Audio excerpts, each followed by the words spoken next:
Hola, and welcome to Career Confident Mujer, the podcast designed for jefas and jefitas of the professional world, the first generation professionals. From triumphs to challenges, we're here to share the stories that inspire you to become the jefa of your dreams. Welcome back to another episode of Career Confident Mujer. Let me tell y'all, I have been chilling lately, especially because I had recently a really big win. And you know, when you reach those milestones that you've been working really hard towards, and then it happens, and then you're like, what now? And your body is just like, let's just celebrate, let's relax, let's live it up, and just don't open your laptop for a little while. Like that is has how I have been feeling lately. I have recently just completed my proposal defense for my dissertation. So if you don't know, I'm in my doctoral journey and I'm doing a doctorate in educational leadership with Kansas State University for community college leadership. And I work in the community college field. So this is something that I definitely need, especially with one day me having dreams of being a vice president, a president of a college, a board of trustee, a consultant. The list and possibilities are endless, and I don't have a specific end goal, but I know that I definitely want to be a decision maker at these community colleges and lead them to helping support serve our students within our community and uplift others to find jobs that can help them, that they're not living paycheck to paycheck. So that's always been a real big passion for mine.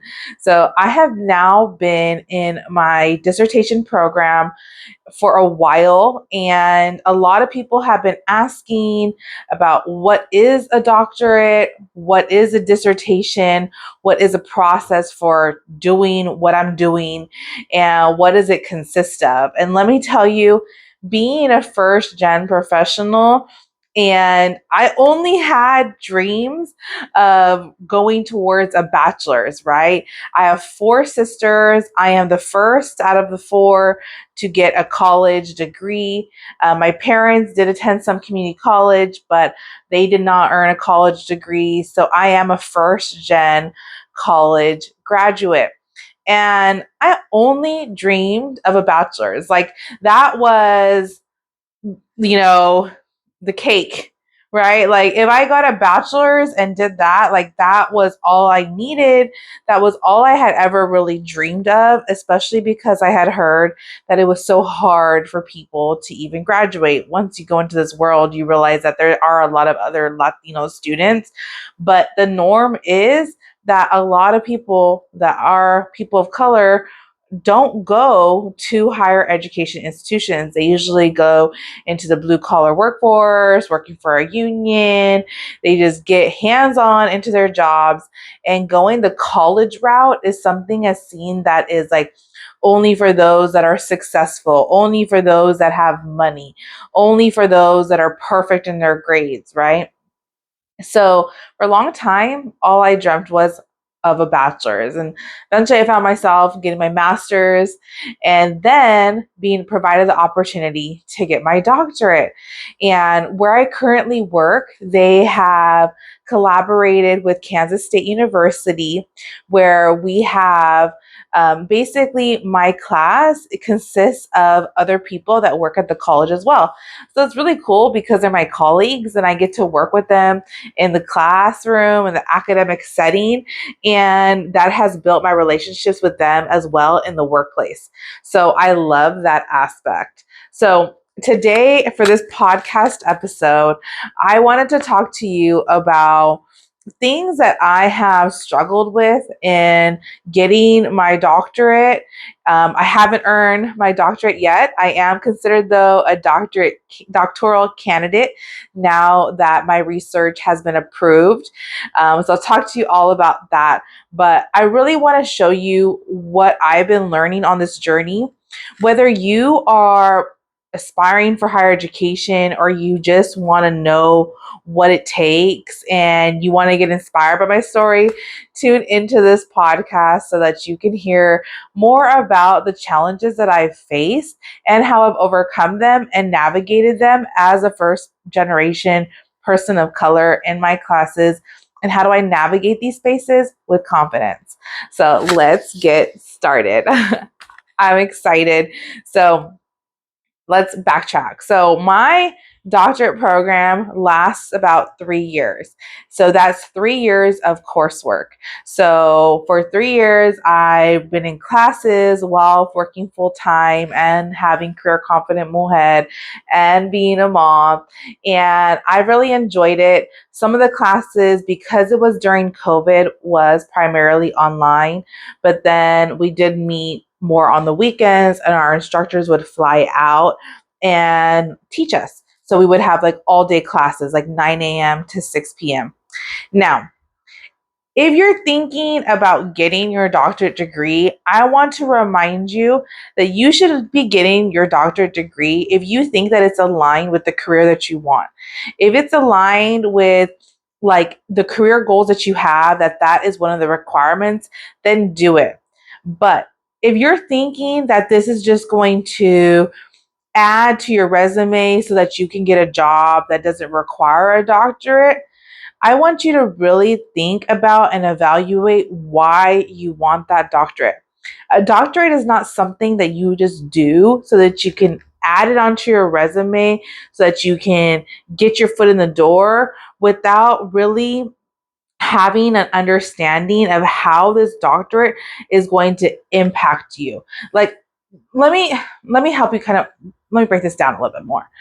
I don't want you thinking, and there's a lot of people where sometimes they have their masters and they're having trouble getting a job that just requires a master's. So then they go in and they think, I just need more education to prove and to validate myself. I do not want you getting a doctorate just to prove yourself. You should be having educational experience at the same time as gaining work experience. So don't just jump into a doctorate because you're not getting a job and you feel like it's going to fill the gap for you to be hired at the position that you're wanting.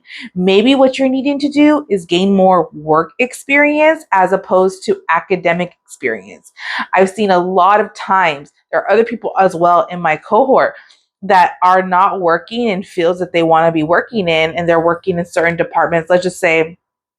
Let's say you're working in the accounting department of a college and you're wanting to do your doctorate because one day you want to be a leader in a community college. Now that's great and dandy, but eventually you need to make the switch in your career so that you're not just having a doctorate with a bunch of accounting experience and you want to now go into teaching and you now want to go into student services. Like it doesn't make sense.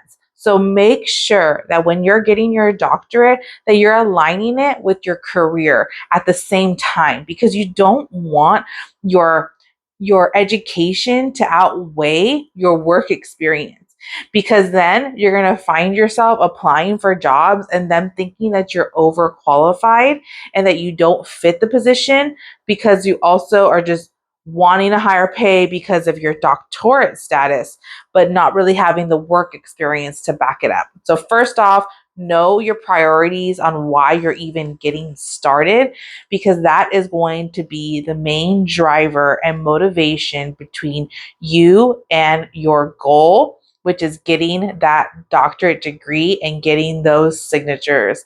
So, what is a doctorate, right? A doctorate program really allows you to become a scholar practitioner. It allows you to learn about data, to learn about statistics, historic influences that make our world today. And through this program, you learn about things within the industry that are challenges, things that have been strategies, and so forth. And at the end of your 3 years of coursework, you are then challenged to coming up with a research question that you want to go ahead and research and find more about. So that is where your dissertation comes into play. A dissertation consists of 5 chapters. The first chapter is an introduction that allows you to provide a background to your problem. The second chapter is your literature review. That is the explanation of all the literature that has been covered for that research topic, from the past to the current. Where are we at within research in the field that you're studying, and what do people say about what you're wanting to study? The third is your methodology. So, the third chapter, you will then be focusing on how you will conduct the research. Will you be doing surveys? Will you be doing interviews? What does that look like? How will you gain participants to join your study? And so forth. The fourth are your findings, and that is actually you breaking down all of your findings, whether your interviews, you have to transcribe the data, you have to find the themes, and then present those themes in chapter 4. And chapter 5 is your conclusion. What do these findings say about and how will they impact the field, and what are your suggestions for the future? Now, whew, that was a lot, right? 5 chapters. So recently, I have completed my first 3 chapters. I have completed my background, my literature review, and my methodology. And just last week, I presented it to my committee of 5 individuals, and they approved me for my research study. So now I can move forward and start conducting this study, which is the next step of the process. And I'm super scared. And it's nerve wracking because now it's like, okay, you said you were going to do a survey. You said you were going to do an interview. Now you got to hit the ground running. You have to actually go to the college that you want to do that study for, talk to people, and try to invite them to your study, network with people, and make sure that I'm getting the number of respondents that I need. So that's going to be interesting. I'm excited though. So the committee that you have that's overseeing your dissertation, it can consist of members from 4 to 5, sometimes 6 people. And these are individuals that already have their doctorate and they are within the field, experts in the field, and they are with you throughout the process to make sure that you are doing research that is sound, research that's ethical, and research that is relevant. So these committee members are really the decision makers on whether you get your doctorate degree or not.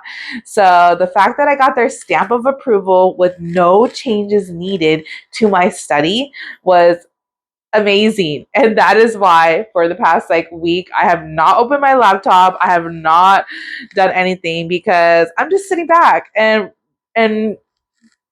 relaxing and being in the glory of passing and working so hard. I think the biggest challenges that I have faced in the doctoral journey is time management.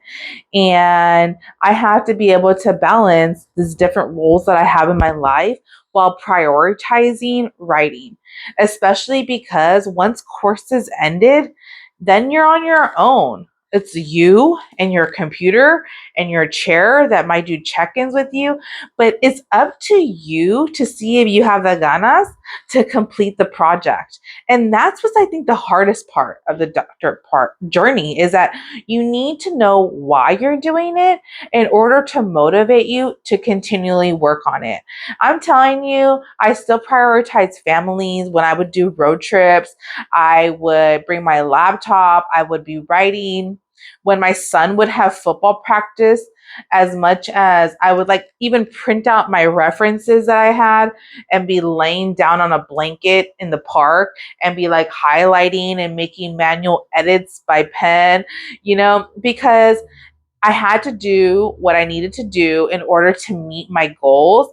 And that means incorporating it and integrating it into my lifestyle so that it was a part of me and not just something that kept me locked up in a room and away from my family. I was still trying to be embedded in my lifestyle. And also, another challenge for me was making sure that I feel like I'm not rushed. I think when you do time management, you often feel like, okay, this is the goal, I need to get there. But I needed to take a step back in my writing. It was a couple months in where I felt like I'm not getting the results I wanted to get. I wanted to get to the finish line. I wanted me just to send my chapters over to my chair and her say that they were great.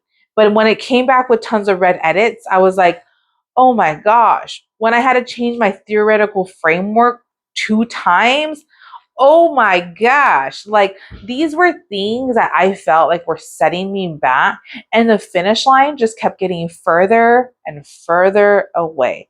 And with the statistics of 2% of Latinas earning doctorate degrees, you can see how that can be very disheartening. So, what I needed to do for me, which helped me out, was that I needed to understand that this was a journey and this was not about a finish line. It was about loving the process of learning. I had to kind of pinch myself and think, oh my gosh, you had never even dreamed of going beyond a bachelor's, and here you are, a doctorate student.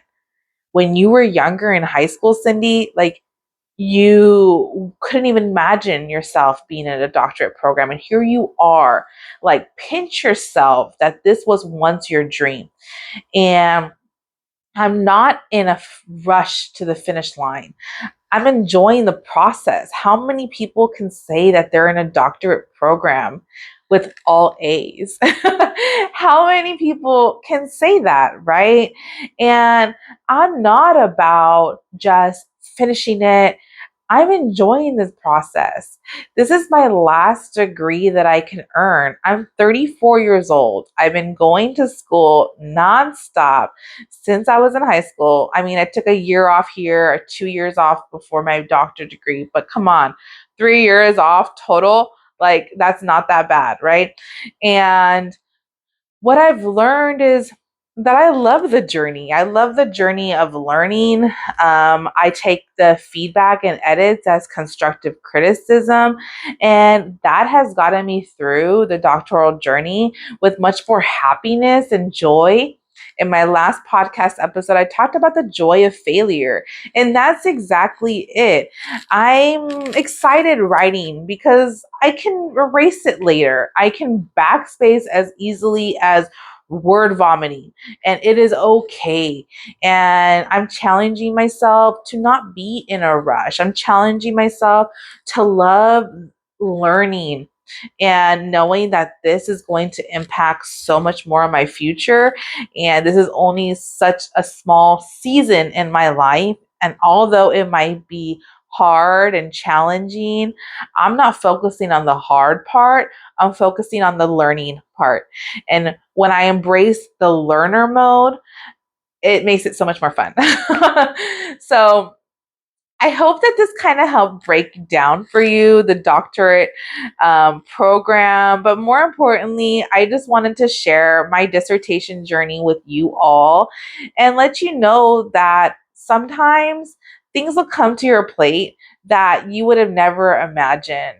But it's you taking that leap of faith and knowing that you deserve it, and not being hard on yourself throughout the process when you're trying something new that no one in your family has done before, no one in your close circles has done, and you're navigating these spaces. Don't be hard on yourself. Trust that you have it within you. You have the poder, you have the vision, and you have my support as your career confidence coach to achieve anything that you set your mind to. If you are in your doctorate program and you want a little bit of motivation, you want to link up, feel free to message me and I would love to connect with you. A lot of people ask me, when are you going to finish your research? I haven't started it yet. That's my next part. But like I said earlier, I'm not rushing. If I have to give myself a full year, a year and a half, I'm good with that. If you wanted to know, I am studying. What am I studying? I am studying millennials working within community colleges and trying to understand what is their congruency? What is their alignment with the organization's culture and vision and values? With millennial generation being different than other generations, there's different workforce motivators and values. So do they see themselves represented within the community colleges? Do they see themselves aligned with the community colleges visions or not? Especially with millennials representing 46% of the state workforce, they only represent 25% of California community colleges workforce. So we can already see that there's underrepresentation. But furthermore, there's been an 11% decrease of millennial employees in California community colleges over the past 3 years. So where are they going? Are they not aligned? Are they not seeing themselves within community colleges? So how can we attract them? How can we retain them? Especially because they are the largest workforce population. So I'm excited, and that's my elevator pitch of my research. And I think it aligns really well with Career Confident Mujer because I am about career development for first gen professionals. And this is gaining more insight into the millennial workforce population, which is really interesting because, part of my goals of where I see myself in the future is being a consultant or providing professional development training. So, one thing my chair always shared with me is you want to do a topic where you can feel comfortable talking about it over and over and over again, especially if you want to be a public speaker. And this is something like the millennial workforce generation that I would love to continue to speak on in the future. So never know what's in store with me for me in the future. Let's put it out there that I'm traveling and sharing my research findings, and that you will all be calling me Doctora Alvarez pretty soon. Not too soon, don't rush me, y'all, but soon. I am a work in progress, and I am so excited to be able to share with you all what I've been doing on this journey, getting to let you know a little bit more. So you will be knowing while I'm doing this podcast for the next year and a half, what I'm going to be doing on in the background. If you have any other questions or you want updates, feel free to comment below, hit subscribe, and I cannot wait to check in with you. Also, I wanted to give you a little bit of updates. I am going to be doing my podcast now every 2 weeks as opposed to every week, just because I need to manage my time more effectively. So if you do need to meet with me and you miss me, you can always book a one-on-one session with me.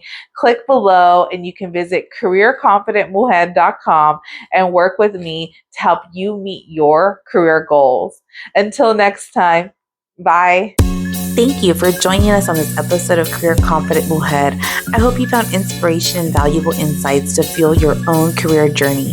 If you enjoyed today's episode, don't forget to subscribe, rate, and leave a review. Remember, you are not alone on this path. Take care and remember that you deserve it, mujer.